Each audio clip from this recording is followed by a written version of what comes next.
اچھا سر، اس سے آگے علامہ پوچھتے ہیں کہ مشرق و مغرب کی تقدیر کیا ہے؟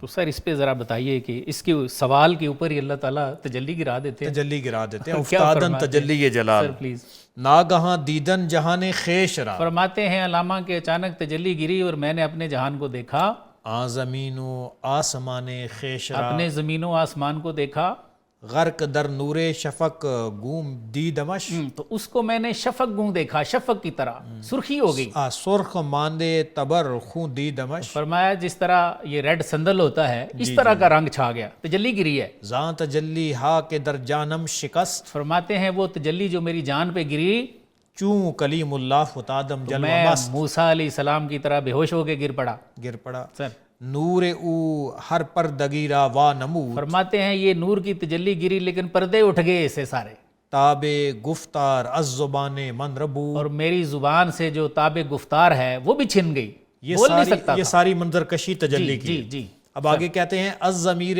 عالم بے چند و چوں پھر اس چند و چوں جو کائنات ہے اس کے ضمیر سے یک نوائے سوز ناکامد بروں ایک بڑی سوزناک آواز آئی۔ کون سی؟ بگزر از خاور او افسونی اللہ تعالیٰ نے فرمایا گزر مشرق سے اور افرنگیوں کے جادو سے نکل۔ سر اے کہ نیزد نیرزد بجوئے این ہما دیرین نو تو اللہ نے فرمایا کہ یہ نیا اور پرانا جو ہے اس کی حیثیت ہمارے سامنے ایک جو کی بھی نہیں ہے۔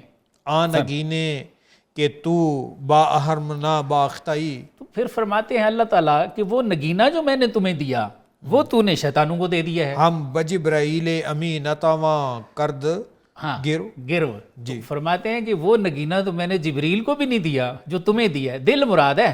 بالکل ہاں ہیچ کا سلامہ فرماتے ہیں نا، ہیچ کس غافل تر مرد مسلمان ندیدہ، فرماتے ہیں مسلمان سے غافل میں نے کسی کو نہیں دیکھا، دل درمیان سینہ و بیگانہ دل است۔ اللہ نے اس کو ایک دل دیا ہے اور اس میں اللہ کا اپنا راز ہے لیکن اس کو پتہ ہی نہیں کہ میرے پاس ہے جیسے نکر تقلید ہے جبریل میرے جذب و مستی تانا سا، وہ ارادہ کی طاقت بھی ہے نا انسان کے اندر جو کسی اور میں۔ بالکل ایسے۔ اس کے بعد زندگی انجمن انجمن آرا و نگہدار خدا، یہ بات ہے خاص۔ اللہ تعالیٰ فرماتے ہیں کہ زندگی میں تو نے انجمن آرا بھی رہنا ہے، لوگوں کے ساتھ بھی ملنا ہے لیکن اپنی حفاظت بھی کرنی ہے۔ اپنی حفاظت بھی کرنی، یعنی کہ وہ ہاتھ کار وال دل یار، دل یار وال، وہی ٹھیک ہے۔ دنیا کے کاموں میں بھی رہو لیکن ایسے رہو کہ جیسے تمہارے اوپر اثر ہی نہ ہو، توجہ اللہ تعالیٰ کی جو اللہ کی طرف ہو۔ سر اے کہ در کافرے بے ہما شو با ہما رو، یہ اے فرماتے ہیں اقبال تو ابھی دنیا داروں کے قافلے میں زندہ ہے، کیسے تو نے زندگی گزارنی ہے؟ با ہما و بے ہما، رہنا سب کے ساتھ ہے لیکن کسی کے ساتھ بھی نہیں ہے،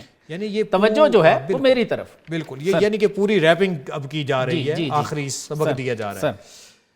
تو فروزندہ ترا از مہر منیر آمدائی، پھر اللہ فرماتے ہیں کہ تو مہر منیر سے بھی، سورج سے بھی تو زیادہ روشن ہے، جو کچھ میں نے تیرے اندر رکھا ہے۔ آنچنا زی کے بہر ذرہ رسانی پر تو، فرماتے ہیں اس طرح جی کہ ذروں کو بھی تیرے سے فیض ملے۔ چوں پرکاہی کے در رہ گزرے بعد افتاد، ہاں پرکاہ سے مراد ہے وہ تنکا، فرماتے ہیں اس تنکے کی طرح جو آندھی کے راستے میں آتا ہے۔ رفت اسکندر و دارو کو بعد ہاں خسرو، اس تنکے کی طرح اللہ نے فرمایا کہ سکندر بھی چلا گیا، دارا بھی چلا گیا، کہ بعد بھی چلا گیا، خسرو بھی چلا گیا۔ سر از تنکے جامیے تو میں قدا رسوا گردی، جی از تنک جامیے تو میں قدا رسوا گردید، اللہ نے فرمایا کہ اقبال تیری کم ظرفی سے معرفت کا میں قدا رسوا ہو رہا ہے۔ شیشہ گیر و حکیمانہ بے اشام، اللہ نے فرمایا اپنی سرائی پکڑ اور ہوش میں رہا کر اور اب نکل یہاں سے۔ اچھا یہ پروفیسر صاحب آخر میں جو یہ کنکلوڈ کیا گیا ہے، سر پلیز، ایکچولی اقبال کو یہ بتایا جا رہا ہے کہ ذرا آداب شریعت کو ملحوظ رکھو، اور تو جتنے پردے اٹھانے کی کوشش کر رہا ہے اور یہ ملامتی بن رہا ہے، لوگ تمہارے اوپر تہمتیں لگا رہے ہیں، اور پھر لگی بھی ان راز کی باتوں کو راز میں ہی رہنے دو، بالکل اور چلو تم اب یہاں سے نکلتے ہو۔ ایسے تو مقصد یہی ہے کہ حضرت اقبال نے بڑی عمدگی کے ساتھ میسج بھی دے دیا کہ اسباب زوال امت کیا ہے اور ایک انسان کی اپنی ذات سے معرفت الہی کا سفر کیسے شروع ہو سکتا ہے۔